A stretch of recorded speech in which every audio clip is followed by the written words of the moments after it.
Coming up today on That LTD Life, we're going to talk about email security. Is your email secure? Could someone spoof your address and send off some spam messages? Well, we want to prevent that, and one of the ways to do so is with email authentication. And a component of email authentication is called DMARC. There is DMARC Report right over here on AppSumo. This is a tool that will take the internet protocol known as DMARC and make it a little bit easier to understand. Now, I gotta admit here that this video will be a little bit technical, but I'm gonna make it non-technical. This video is for everybody. If you've been confused by setting up your email in the past, this is the place to be. Let's go ahead and check out DMARC Report together. My name's Dave, by the way. I'm from ClientAmp.com. I review new lifetime deals every day of the week. If that sounds interesting to you, you can click on the subscribe button down below or hit like, leave a comment for the algorithm. All right, so onwards to AppSumo's DMARC Report. Notice this deal ends in 11 days. I'm going to be using tier 1 here, 69 bucks. There are some other plans available if you need more out of the tool. We'll check that out later on in the video. So here is DMARC Report. This is the user interface. It's a little technical, right? It's a dry security tool, but I'm going to make it easy to understand as we go. The first component, the first thing you need to do, and in fact, when you get your account set up, the first thing they're going to ask you to do is to create a DMARC record for your domain and then connect it up to DMARC Report so it can do all of the monitoring for you.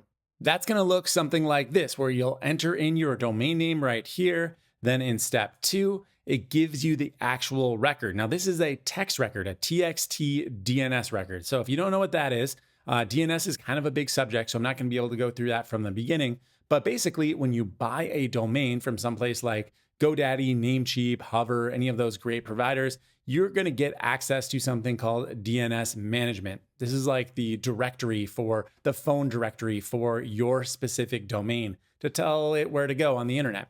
So what we're going to do is create a TXT record and then enter in this value right here, which you can easily copy. Now, you've got a few options. I want to back up. It says add to current record. That's because I already have a record, but I could also replace with a new record. Now, I'm going to assume that if you don't have a record at all, it's just going to give you one. So choose that option if you don't have one. But if you actually have one and you're not really sure of what to do, I recommend just replacing it with a new record, because chances are you followed some step-by-step guide that you don't really need to follow, and you can just bring all of your DMARC records over into DMARC Report. That'll be just fine. So go ahead and create a new record, hit copy right here.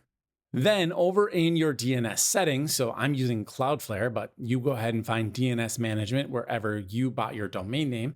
Go ahead and either create a new record, a TXT record. So if you've got the choice, go ahead and find TXT for text record. And then you'll type in the name section _DMARC.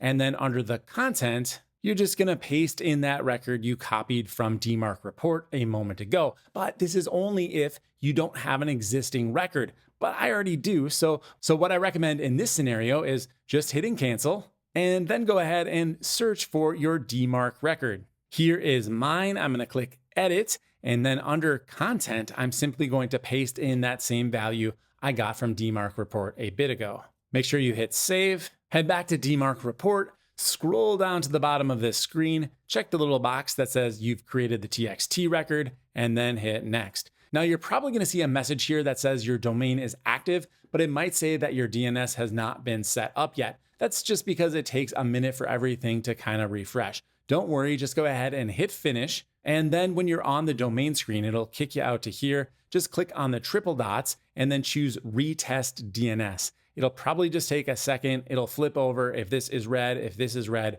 it will flip over to green momentarily. All right, so at this point, you've configured your DMARC reporting, but we still don't really know what DMARC is. So let me explain it to you. To do so, I'm going to click right up here on my domain name and go over to the main kind of dashboard here. I can see my DMARC policy. Now, what this is all about is DMARC is kind of like the supervisors of your email. So essentially, if I were to send an email, and let's say I'm using Google as my provider, and I send an email off to AppSumo, and they happen to be using, I don't know, how about Zoho as their provider? Well, Zoho might notice there's something wrong with my email. Let's say I have not set up the authentication properly, and they're not sure that it's a legitimate email. Well, Zoho is going to say, you know, this email could be fraudulent. We're not really sure. Let's check what to do. they're actually going to go look at my DNS records, look for the DMARC policy, and the DMARC policy will set how strict I am with my own security. I've got a lot of options here. We'll look at how to configure it, but just know this is the initial seed. DMARC is essentially kind of like deciding whether to be the strict parent at the end of the block that you have to be in before the sun is down, and you got to eat your vegetables and everything has to be just right. That's going to be a very strict DMARC setting. Or you could have the laid back, cool parent that doesn't really care if you're out all night, and that's going to be the one that might be a little bit more vulnerable, right? So we could have a loosey-goosey DMARC policy, or we could have a very strict DMARC policy. Of course, there's a happy medium somewhere in the middle as well. So DMARC is really just one component of our email authentication plan, but it's an important one because without it, people who receive our emails, if they're suspect, they're not really going to know what to do with them. So they look to that DMARC policy for confirmation. To fully understand all of the settings in DMARC, as well as to be able to read this dashboard, which gives me lots of information here, I need to understand the other aspects of email authentication, namely DKIM as well as SPF. Let's start off with SPF. I can see my existing SPF record right here. Just like our DMARC record, the SPF record is just a DNS setting. It's a TXT record, and it's really all we're looking at here is the list of supported applications that can send from our domain. That's what SPF is. It's basically like, which carriers do I use? Maybe, people who are receiving messages from you know that you send messages via UPS and the post office, but you never use FedEx. Nothing against FedEx. And if they happen to receive a letter from you from FedEx, it might be like, well, that's weird. Usually they send stuff via UPS. I don't really get things from FedEx from them. That's the same thing that an SPF record is. We are only giving permission to, in this case, this is our self-hosted email server here. I know, gasp, you're not allowed to do that. We self-host our email, and we've also got authentication set up for Amazon SES, although that is not in use right now. All of our email is going through our self-hosted server. So if I wanted to update this SPF record, I could actually remove this right here. And then the only service that would be authenticated to send from clientamp.com would be this server right here. So anytime you sign up for a new provider that's going to be sending using your domain name, it's essential that they add an SPF record to your DNS. They'll probably tell you what to add to that SPF. The other tip is there is a limit to how many entries you can have on your SPF record. That number is 10, which might seem like a lot at first until you learn that many tools will use more than one record, even if they just have a single domain here. So basically, if we go over 10, we're going to run into some serious issues. Well, DMARC Report has a tool to help make sure that we don't go over 10. It's right here under Tools, and then we go to SPF, and we can go to SPF Lookup. And there you get a listing of all of the authorized domain administrators who can send email through this domain. So in this case, here is the root domain, and then we've got the server as well as Amazon SES. DMARC Report also has an SPF generator, so you can click right over here, and then you can follow along with their little builder here to create your own SPF record if you don't have one, or maybe you want to optimize one that you already have. Okay, so that is SPF. It's just a list of who can send from your domain. So heading back to our aggregate report here, under our DMARC policy, we can see under SPF alignment, it is currently set to be relaxed. What that means is if I hover over the little tooltip here, it says it indicates a strict or relaxed SPF identifier alignment. So those are my two options. I can choose between strict or relaxed, and relaxed is the default. What this means is that if you have it set to relaxed, other tools could still send from your domain, but it will definitely raise a little bit of a red flag. If it was set to strict, it would be much more likely to just be rejected by the receiver altogether. By the way, with all of these DMARC settings, we want to start a little bit more wide open and allowing, not quarantining everything. We want to make sure that all of our existing emails get through to make sure you don't have anything misconfigured yourself. As you start to notice issues, well, then you can start to tighten up a little bit and make these settings to be more strict and more restrictive. There are, in fact, settings that we can gradually increase for that, and we'll talk about it in a moment. Now, next, there is a third type of email authentication we want to talk about, and it's called DKIM. This is a little bit different than SPF, but it's more similar to SPF than it is DMARC. Let me explain. DKIM is a digital signature that gets imprinted in the email when it's sent off. Then when it's received, the receiver can tell whether or not that email is authentic or whether or not it has been altered along the way. I mean, think about it. As an email hits the internet, it's going to go through a lot of different pit stops, and it has the opportunity to be messed with. Someone could intercept it and change the contents and essentially hijack your email. If you have DKIM, it's a way to kind of ensure, yes, this is exactly what it was when it left the sending destination. Just like SPF, DKIM is usually set up when you add a tool. So if you're using something like Postmark, they're going to give you a DKIM record that you'll add over inside of your DNS settings. Now, unlike SPF, DKIM records can be in the form of a text record, or they could also be a CNAME record. There's not really a strict way to do this, but you'll find probably CNAME records a little bit more common these days. You just do the same thing. You copy and paste them over into your DNS entries, and then you're going to be secure. You don't have to think about it. You don't personally do the authentication with this email sending. It's all kind of just done by the magic of DNS. Now, just like SPF alignment, we can set DKIM alignment to be either strict or relaxed, and most often you're going to have this set to be relaxed. That is the default as well. All right, let's just run through the other options for our DMARC policy here. You're going to start to understand that this stuff is not that complex. It just kind of builds on each other in a pretty logical way. So the first option here is policy, and currently I have that set to quarantine, which is the middle setting in terms of how strict things are. If I hover the tooltip, I can see that my options are none, which means do nothing, like you see the crime committed and you just ignore it completely.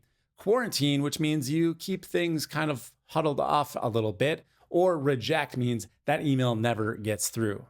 Now, back in February of 2024, both Google and Yahoo started requiring everybody sending out more than 5,000 emails to have a DMARC record set up. This caused a fury of confusion, and people ended up creating records and just setting it to be none so that they didn't have to think about it or deal with it at all, but then they were compliant because there was a record. Well, basically what that means is you have it set up, but it's not doing anything. You have a lock on your doors, but you're leaving your house unlocked every time you go to work. What's the point?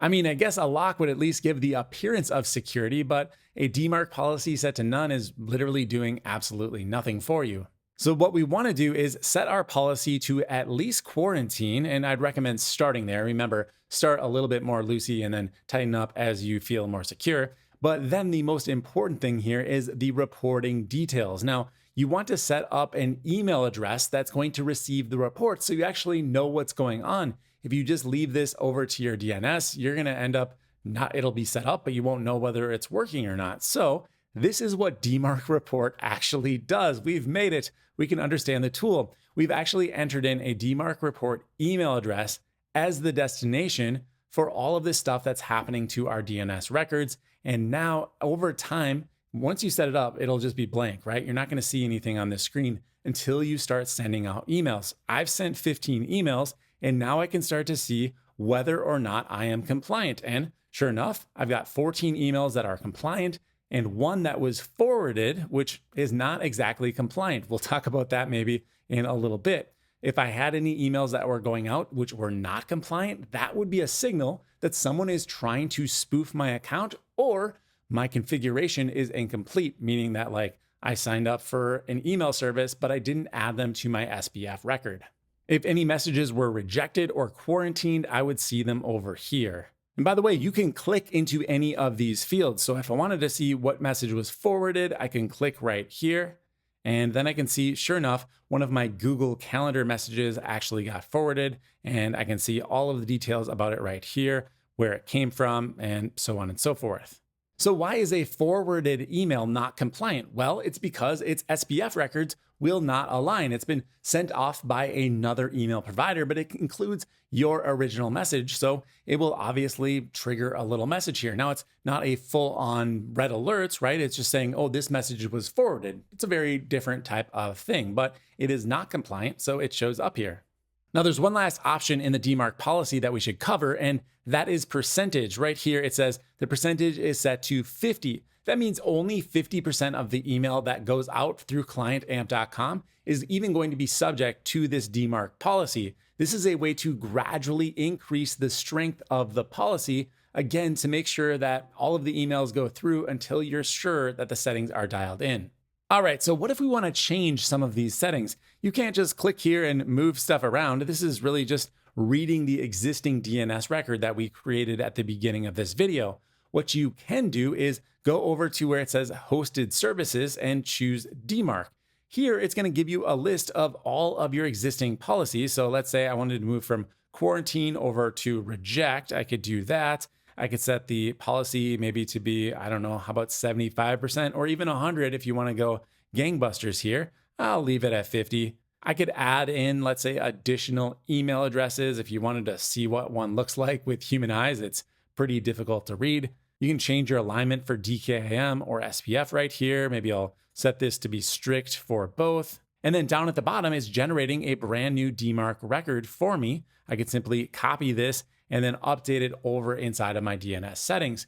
Or you could do even one better and basically just set up a CNAME record to point over to DMARC, and they are going to handle all of this for you, and you'll have a nice GUI to do all of the configuration. Personally, I don't feel like that's necessary. I'd rather just copy over the record into Cloudflare, but I understand if you're very non-technical and you want to just be able to click a few things in a GUI, this is going to be the way to go. You'll click right up here where it says hosted CNAME record and then hit DNS setup. It's going to give you that CNAME record. You'll copy and paste both of these over into your DNS settings, and then you'll have a GUI for your DMARC record. Now, don't get me wrong, I totally see the point in having a hosted DMARC record, especially if you're managing this for many different clients. That way, you don't have to bounce back and forth between different DNS providers. You can just gradually increase the DMARC settings inside of one interface and not have to basically ever leave a single tab. That's a pretty brilliant idea. Speaking of clients, there are many features built into DMARC Report that make it a great tool set for service providers, namely teams and tags. Let's start off with some tags. We're going to create a new tag here. I'm just going to call it LTD. So this is going to be for my LTD client that I imaginarily have. I can give them a color. How about purple? All right. And then I'm going to assign it to some domains. So I'll do that LTD life and that ltdlife.com, and I'll hit submit. All right, great. So now I have two domains that are tagged LTD with the color purple. And if I go back to my main dashboard, I can see them right down here. All right, that's all fine and dandy. But now what I can do, because I have tagged these domains, is I can add them to a team. So I'll click right up here where it says teams, and I'll create a new team. I'll call this LTD. And then I'll select the LTD tag as the foundation of the team. And now I can add members to that team. So I can click right here, hit add members, and invite all of the relevant stakeholders, giving them permissions to view only certain aspects that I deem necessary. Now, on top of teams and tags, there's also widgets. So widgets are right over here. I can show you what they look like. I've got one set up for clientamp.com. I'll go ahead and view it. So for this particular widget, I was just testing things out, and I've got a few different metrics right here. But what's important is this is embeddable. So I can simply copy the code here and then paste it over on my website. And if you're curious, let's go back and create a new one. Yes, you can restrict this to be allowed only on particular websites. So right here, you just enter that in, and then the code will not run outside of your allowed domain. By the way, here are the metrics that you can put in your widget. So if you want to embed this over on your client reporting dashboard, it'll be really easy to do so. All right, the last and perhaps most important feature is alerts. Now, if you're not going to be logging in regularly to DMARC Report, and let's be honest, unless you're an email professional, chances are you're not, alerts are very critical. You're going to want to keep an eye on what's going on. The simplest way to configure this is actually just to go into your settings. So click on your name up here and then go down to account. And then on the left-hand sidebar, just go to domain reports and toggle on your weekly reports. But of course, we can be more granular than that. Let's go over to alerts right here. And then we're going to create a new alert. Give your alert a name, choose the domain that it's for. You can add multiple, by the way. Enter in the email address where you want it to be sent.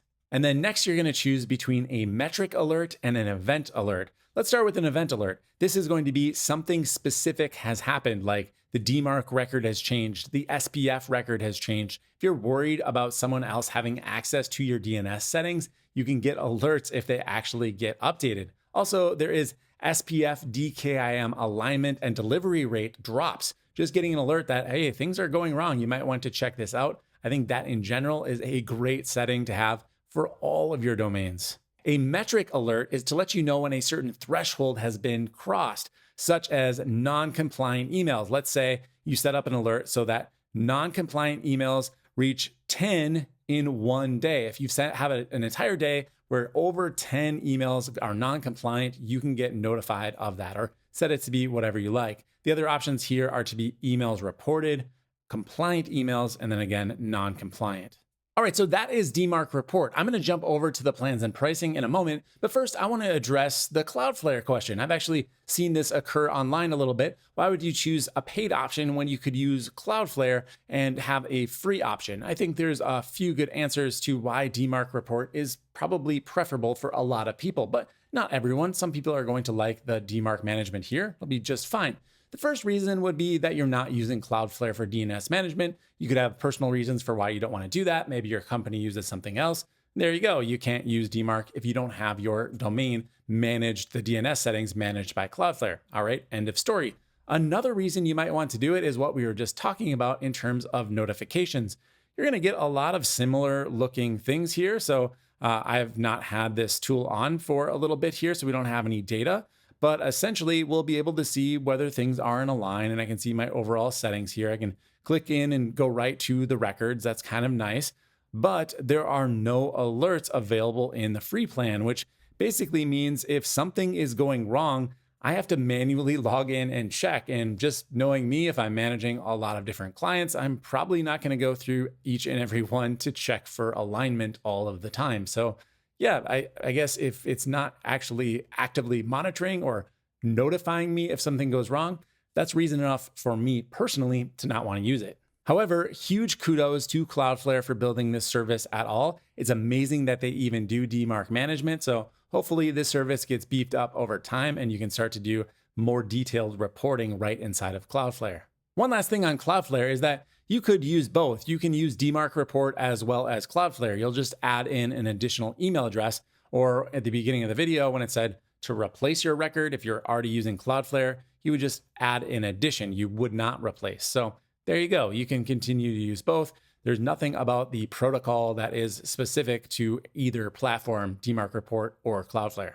All right, let's head over to the plans and pricing on the AppSumo deal page. I'm going to go down to the bottom here, and here we go. Single code, $69. You get 25 domains, 75,000 monthly reports, white labeled domain, and white labeled interface and reports. Yeah, if you're looking for the white labeling, that's just under your profile. And then scroll down to the bottom and you'll see white labeling right here. You can enable white labeling, give your site a domain, enter the business title, add a logo and favicon, and you've got your own DMARC reporting system.